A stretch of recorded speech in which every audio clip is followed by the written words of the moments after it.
Good morning students. So today we are going to solve another question of investment multiply. ठीक है, ये question जो है CBSE 2023 के 58-2 वाले 2 सेट में आया हुआ है. ठीक है, ये क्वेश्चन क्या कहता है कि for a hypothetical economy assuming there is an increase in the MPC from 80% to 90% and change in investment to be ₹1000 crores.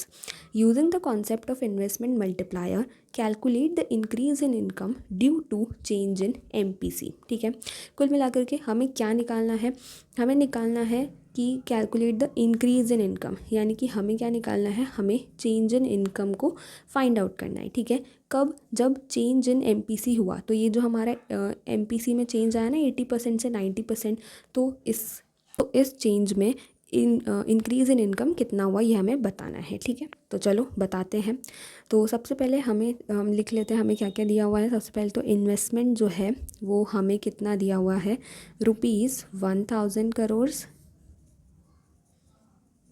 ठीक है, एंड जो MPC है वो पहले कितनी है, यानी कि ओल्ड MPC हम अगर लें तो वो है 80%. ठीक है, और जो न्यू MPC है वो कितनी है अपनी? 90%. राइट.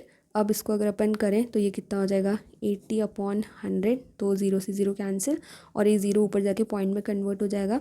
सो ये 0.8 हो जाएगा. ठीक है, और यहाँ पे भी अगर अपन देखें सो 90/100 करेंगे, 0 से 0 कैंसिल, एंड देन ये 0 ऊपर जाके पॉइंट में कन्वर्ट हो जाएगा. सो 0.9. तो अपनी ओल्ड MPC है 0.8 और अपनी न्यू MPC है 0.9. ठीक है, अब हमें K का फॉर्मूला पता है. राइट, K का फॉर्मूला क्या हो जाता है? इन्वेस्टमेंट मल्टीप्लायर का फॉर्मूला क्या हो जाएगा? Change in income upon change in investment. और हमें पता है कि K हम कैसे निकालते हैं.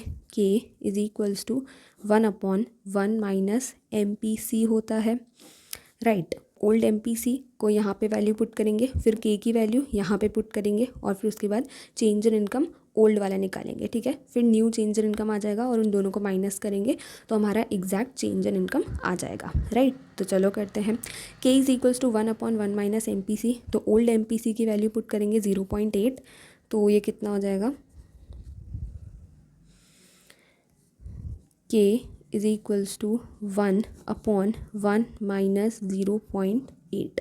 ठीक है, यहाँ से K की वैल्यू कितनी आ जाएगी? 1/1 माइनस 0.8 कितना हो जाएगा? 0.2. ठीक है, अब ये पॉइंट हटाएंगे और ऊपर 10 आ जाएगा. ठीक है, सो ये क्या हो जाएगा? 10/2. सो K इज इक्वल्स टू 10/2. अब 2 5 10 होता है, तो K की वैल्यू कितनी आ जाएगी? 5 आ जाएगी. ठीक है, यहाँ से हमारे K की वैल्यू कितनी आई? 5 आई. ठीक है, अब अपन 0.9 पुट करते हैं MPC की वैल्यू, तो देखते हैं कितना आता है.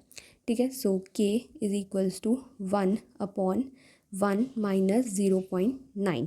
ठीक है, अब 1 माइनस 0.9 कितना हो जाएगा? So K is equals to 1/0.1.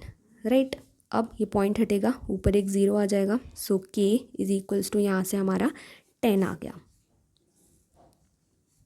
अब हम K की ये दोनों वैल्यूज़ जो है वो इस फॉर्मूले में पुट करके ओल्ड और न्यू चेंज इन इनकम निकालेंगे. ठीक है, सो पुट करते हैं. K is equals to change in income upon change in investment. So यहाँ पे K की वैल्यू 5 पुट करेंगे,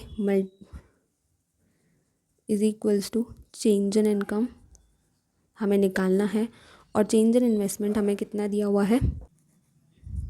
चेंज इन इन्वेस्टमेंट हमें ₹1000 दिया हुआ है. ठीक है, सो वैल्यू पुट कर देंगे 1000. अब ये 1000 इधर डिवाइड में है, उधर जाके इज इक्वल्स टू के मल्टीप्लाई हो जाएगा. ठीक है, सो ये कितना हो जाएगा? 5 multiplied by 1000 is equals to change in investment. Multiply करेंगे कितना आएगा? 5000. यहाँ से हमारी चेंज इन इनकम की वैल्यू आ गई.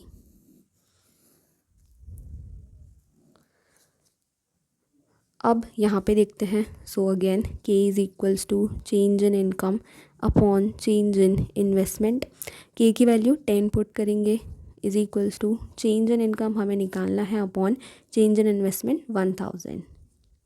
ठीक है, अब ये 1000 इधर चेंज इन इनकम से डिवाइड हो रहा है, उधर जाके इज इक्वल्स टू के मल्टीप्लाई हो जाएगा 10 से. तो 10 multiplied by 1000 is equals to change in income, ठीक है। अब 10 इंटू 1000 कितना हो जाएगा, 10,000, ठीक है। सो यहाँ से हमारे चेंज इन इनकम की वैल्यू 10,000 आ गई, ठीक है। अब हम इन दोनों को माइनस कर देंगे तो अपनी चेंज इन इनकम आ जाएगी, ठीक है।